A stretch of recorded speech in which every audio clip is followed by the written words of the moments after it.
Morning Baloch کی تحریک کو ناکام بنانے کے لیے اور ان کے خلاف پروپیگنڈا کرنے پر جمال ریسانی کو اکسایا گیا اور جمال ریسانی کو ان کے اکسانے کا صلہ مل چکا ہے۔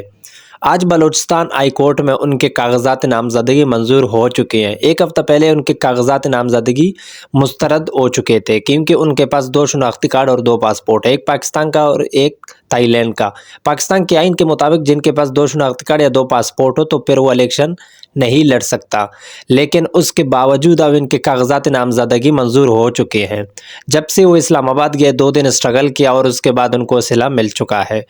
اسلام آباد میں انہوں نے کیمپ لگایا تھا مارنگ کے خلاف، اور 2 دن کیمپ لگنے کے بعد ہی وزیر اطلاعات بلوچستان جان محمد اچکزئی بھی وہاں پر پہنچ گئے۔ وہاں پر ان کو تمام سہولیات فراہم کیا گیا اور مارنگ کے خلاف وہاں پر بھی سازش کرنے سے باز نہیں آیا، بہت سارے الزامات لگائے، لیکن ان کی کیمپ 2 دن لگنے کے بعد ہی جان محمد اچکزئی وہاں پر پہنچ گئے۔ پچھلے 3 مہینے سے مارنگ بلوچ اپنے تحریک چلا رہی ہے، کہیں رکاوٹیں عبور کر کے، کہیں ہراساں برداشت کرنے کے بعد اسلام آباد پہنچے۔ 1 مہینے سے اسلام آباد میں بیٹھی ہوئے، لیکن کئی جگہ ان کے خلاف سازش کرنے اور پروپیگنڈا کرنے پہ تلا ہوا ہے۔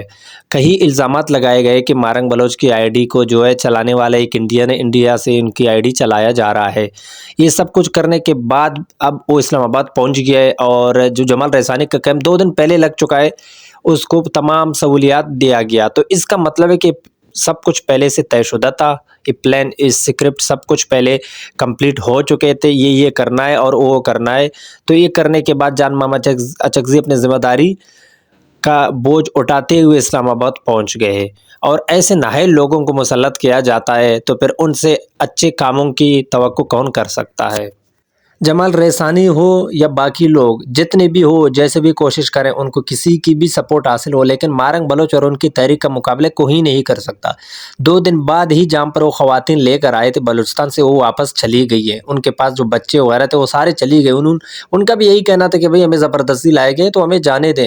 تو 2 دن تک تمام سہولیات دینے کے باوجود وہ سردی برداشت نہ کر سکے، وہ اسلام آباد کی سردی اور وہاں کی حالت برداشت نہ کر سکے، حالانکہ ان کو تمام چیزیں جو ہے میسر تھی۔ اس کے باوجود وہ بھاگنے اور چلے جانے میں کامیاب ہوئے، اور جمال ریسانی کا یہی کہنا تھا کہ مرد حضرات جو ہے وہ بیٹھیں گے، اور عورتوں کو اپنے واپس بھیج دیا۔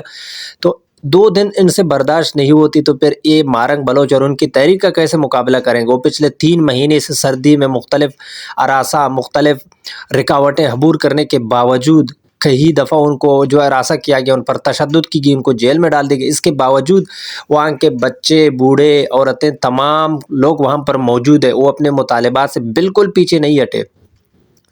جمال ریسانی اور ان کے بچے لانے والے جو ان کے فیملی بھی نہیں تھے، پتہ نہیں ان کو پیسے دے کے لایا گیا تھا، اس طرح کا کچھ پلان کر کے لایا گیا تھا، تو 2 دن سے زیادہ وہ ٹھہر نہیں سکے۔ تو یہ کیا خاک مقابلہ کریں گے مارنگ بلوچ اور مارنگ بلوچ کی تحریک کا؟